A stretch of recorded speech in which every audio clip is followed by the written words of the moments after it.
تو پھر اس کو اللہ کی خود بھی وہاں سے نہیں نکالے گے، کوئی دوسرا تو کیا نکالے گا؟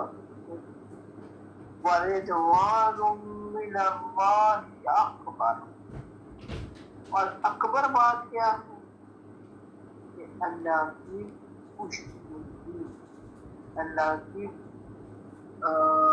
حمایت، اللہ کی رضا کہ میرا رب مجھ سے راضی۔ اور اللہ جی کیا کہہ رہے ہیں؟ ذالکا، یہی ہے وہ فوز العظیم، بڑی کامیابی۔ بڑی کامیابی کیا ہے؟ اللہ کی رضا، میرا رب مجھ سے راضی ہے۔ اور اب کس سے راضی کا؟ وہ جو اتباع رسول صلی اللہ علیہ وآلہ وسلم کرتے ہیں، اللہ کا اتباع اسی میں آ جاتا ہے، کیونکہ قرآن نے ہم سے کہا، نبی صلی اللہ علیہ وآلہ وسلم کچھ نہیں کہتے سوائے وحی کے۔ ان کو خفیہ وحی کے ذریعے سے ہی اللہ تعالیٰ جو دنیا میں پھیلانا ہوتا تھا وہ پہنچا دیتے تھے کہ یہ ایسے کرنا ہے، یہ ایسے کرنا ہے۔ ایون کہ آپ صلی اللہ علیہ وآلہ وسلم کو منافقین کے ناموں کا بھی سب پتہ ہوتا تھا، لیکن آپ صلی اللہ علیہ وآلہ وسلم دانستہ ان کو نظر انداز کر دیتے تھے اور رخصت دے دیتے تھے۔ اگلی جو آیت آ رہی ہے، نبی صلی اللہ علیہ وآلہ وسلم کو پکار کر یہ کہا جا رہا ہے،